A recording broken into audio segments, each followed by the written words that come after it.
Hello, Mark. I'm Jennifer from the Sophomore Speaking and Listening Class. My serial number is 7. Today I will be reading My Green School Dream by John Hardy. I grew up in a very small village in Canada, and I'm an undiagnosed dyslexic. I had a really hard time in school. In fact, my mother told me eventually that I was a little kid in the village who cried all the way to school.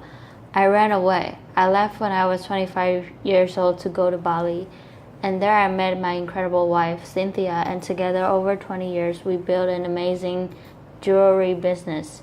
It was a fairy tale, and then we retired. Then she took me to see a film that I really didn't want to see. It ruined my life. Laughter. The Inconvenient Truth. And Mr. Gore, I have 4 kids, and even if part of what he says is true, they're not going to have the life that I had. And I decided at that moment that I would spend the rest of my life doing whatever I could to improve their possibilities. So here's the world, and here we are in Bali. It's a tiny little island, 60 miles by 90 miles. It has an intact Hindu culture. Cynthia and I were there. We had a wonderful life there, and we decided to do something unusual. We decided to give back locally. And here it is. It's called the Green School. I know it doesn't look like a school, but it's something we decided to do. And it is extremely, extremely green. The classrooms have no walls. The teacher is writing on a bamboo blackboard, and the desks are not square. At Green School, the children are smiling, an unusual thing for school, especially for me.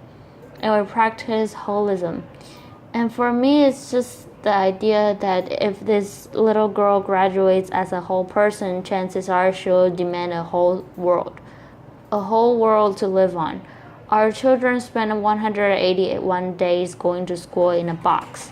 The people that built my school also built the prison and the insane asylum out of the same materials. So if this gentleman had a holistic education, would he be sitting there? Would he have had more possibilities in his life? The classrooms have natural light. They are beautiful. They are bamboo. The breeze passes through them, and when the natural breeze isn't enough, the kids deploy bubbles. But not the kind of bubbles you know. These bubbles are made from natural cotton and rubber from the rubber tree. So we basically turn the box into a bubble.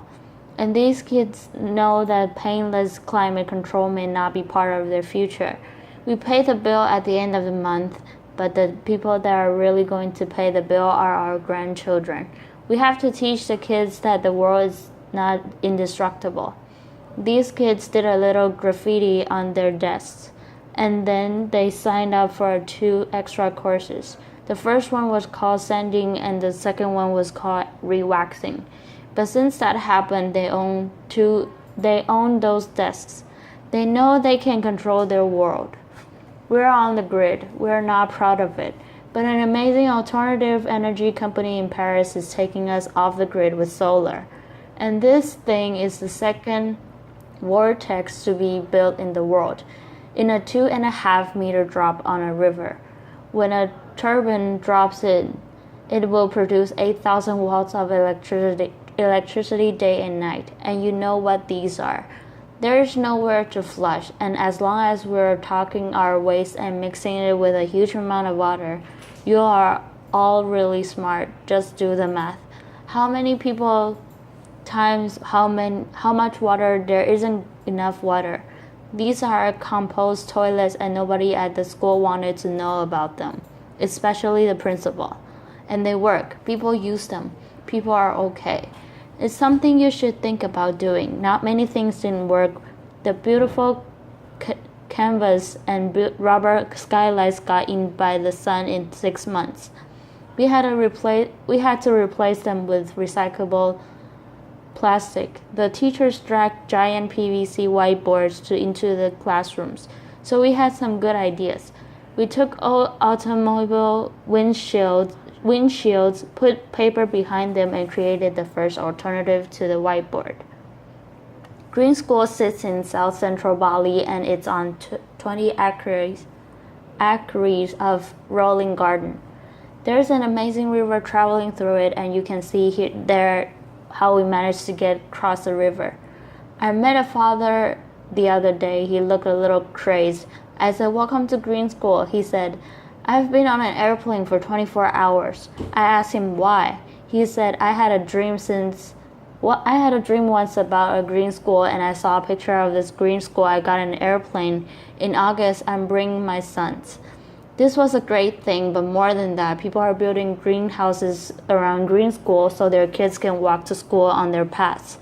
And people are bringing their green industries, hopefully their green restaurants to the green school. It's becoming a community. It's becoming a green model. We had to look at everything.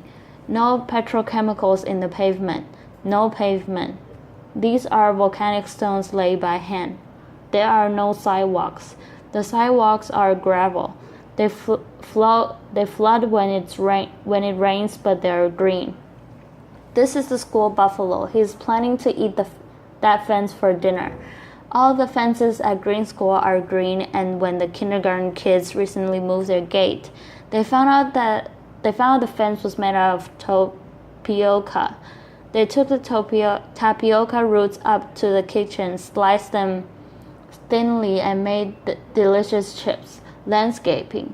We managed to keep the garden that was there running right up to the edge of each of the classrooms. We dropped them gently in. We made space for these guys who are Bali's last black pigs, and the school cow is trying to figure out how to replace the lawn mower on the playing field.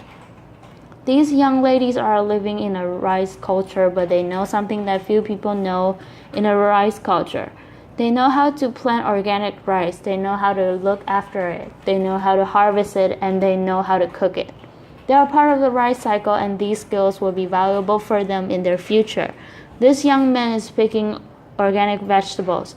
We feed 400 people lunch every day, and it's not a normal lunch.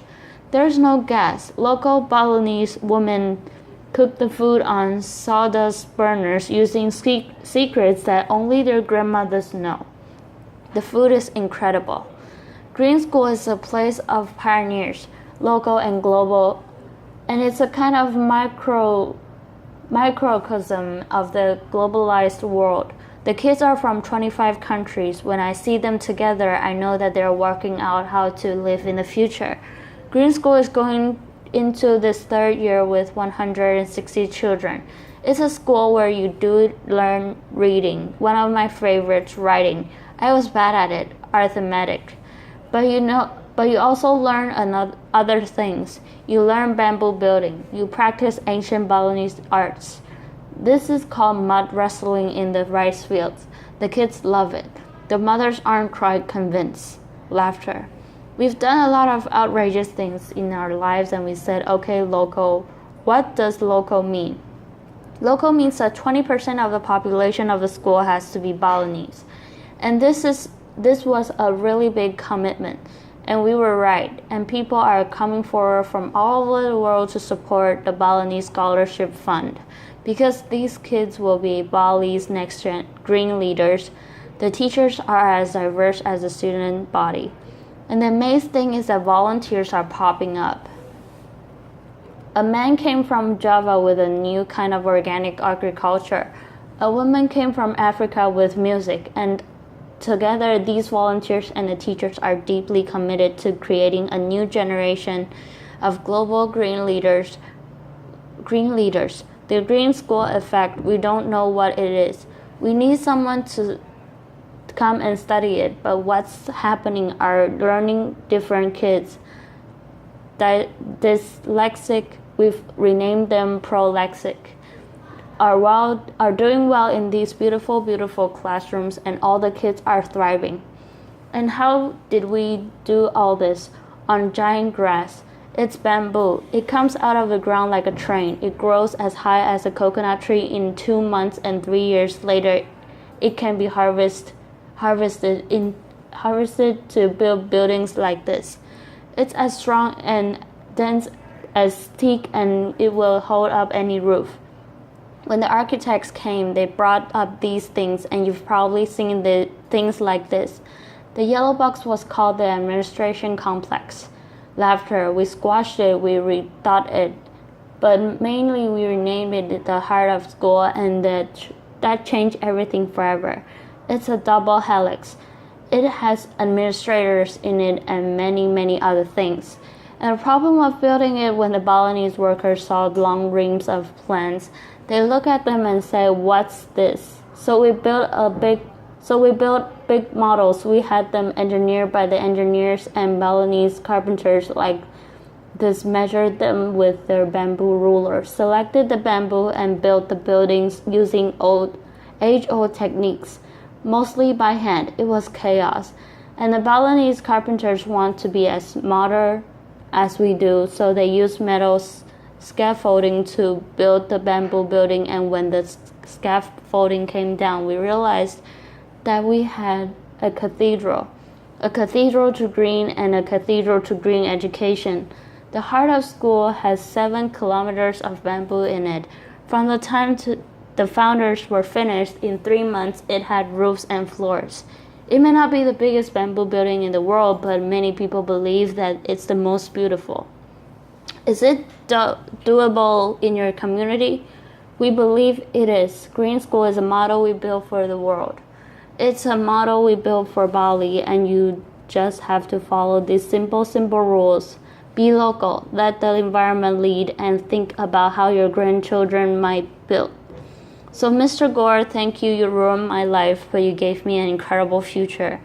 And if you're interested in being involved in finishing Green School and building the next 50 around the world, please come and see us. Thank you. Applause.